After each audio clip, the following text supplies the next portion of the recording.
Hey, my friends, Derek here from Bomb Socks with another week of Bomb Bites, where we feast upon the words of Christ and we do it one bite at a time. So this week is section 45 of the Doctrine and Covenants, and it is a good one, and it's a long one. And so it's kind of cool to be able to stretch this out for this week and to show you just some principles each day of how you can understand section 45 better. So to give you a little context with this, I want to take you, actually it's kind of weird, I want to take you to a Studio C video. Okay, it's not going to be the whole thing, but I think you'll get the idea pretty quickly. So watch this and you'll see how it applies to section 45. You guys, this is my friend Maggie from my grad program. Hi. We both went to school with the bride. Yeah. I can't believe you came all the way out here from Utah. Oh, wow. no, I'm from New Hampshire. Oh, but I thought you were Mormon. Oh, yeah, but not all Mormons are from Utah. Oh. Oh, yeah. I'm pretty sure my aunt's Mormon, and she said they all live in a commune together, so. Oh. Yeah. Oh, that's not true. There's like millions of us, so. Oh, that must be like a ton of communes then. No. Sorry, Glenn gets a little excited about other people's cultures. Oh, It's kind of interesting. Oh, Maggie, that was close. What? You're not supposed to drink, right? No, I don't drink alcohol. This is water, so I still have to consume fluids to live. Wow. See, I just thought it was all liquid and that maybe you guys didn't live for very long. What? Interesting. Hey, Abby, put your phone away. She's right there. Oh, I am so sorry. Devils be gone. There you go. Take care of it. And then I'll just put it in the. Forgive her. Sorry, I'll just put it in the. What? Holy water. It's fine. It's fine. There we go. And you know what? Now I gotta put in the holy rice. Rice. Gotta dry that out. Get that liquid out. Right out. But that's It'll work out. It'll work out. It's fine. It's fine. good. Okay. Sorry. All Okay, good. do you guys think I'm like Amish or something? Because that's not the same as being Mormon. And I'm pretty sure that holy rice is offensive to Catholics. So do you know Tom Cruise? Oh. No. Oh, that's too bad. I thought all Mormons knew each other. Well, he's a Scientologist. Oh, but dating must have been crazy though, right? Because if he doesn't have a beard that's like yay long, you're not allowed to look him in the eyes.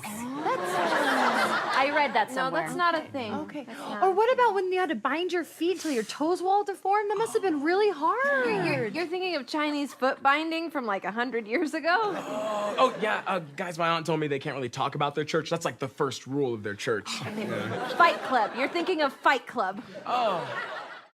Okay, so as you can see, there's a lot of misconceptions about members of the Church of Jesus Christ of Latter-day Saints. A lot out there. Some are ridiculously far-fetched, and some are based on a little bit of truth in that sense. So right around this time in church history, about 1831, this is actually from, and again, I remind you again of going to Revelations in Context. It's found in that historical resources part of your Gospel Library app. So one of the things it says in this historical introduction to section 45, it says that Joseph Smith dictated this revelation, which revelation, book 1, titles A Prophecy, sometime around 7th of March, 1831. He was living with the Isaac Morley family, and the Morleys are wonderful. When you get a second, go in and read a little bit about Isaac Morley and his family. In this little part, you can do that. The Morleys were heroes. They were fantastic.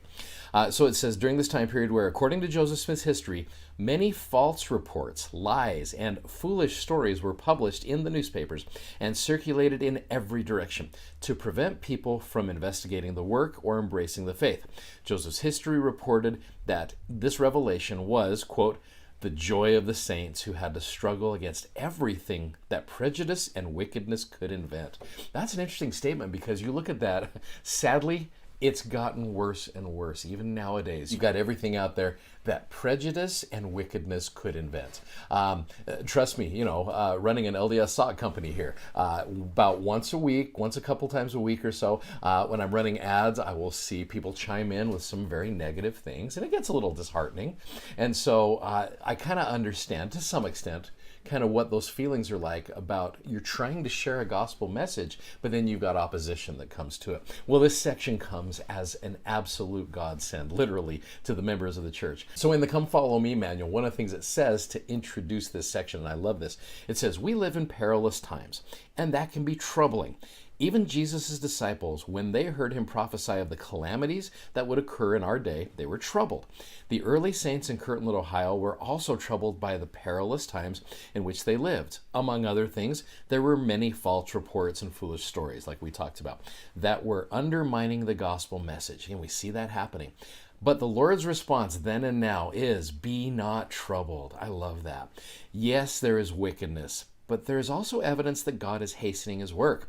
Yes, there are perils predicted to precede the second coming, and we should be aware of them. And this section lets you know about that. But these aren't just warnings of danger. They are also signs that God's promises are about to be fulfilled. Perhaps that is why Doctrine and Covenants, section 45, a revelation that describes many of these signs in detail, was received to the joy of the saints, like I said. So I want you to keep that in mind as you're going through your study of the Doctrine and Covenants, section 45 this week. Keep in mind there's a lot of false reports going around out there, and they are going to continue. But also keep in mind God is hastening his work, and there are good things going on, better than there has ever been in the history of this world. And it's so good to be able to be a part of this work, and I am very grateful for it. So please keep that in mind this week as we're studying section 45. Hey, you guys are amazing. Thanks so much for watching. Thanks for subscribing, and thanks for sharing. Godspeed, and we will see you tomorrow with some of these amazing things. Bye-bye.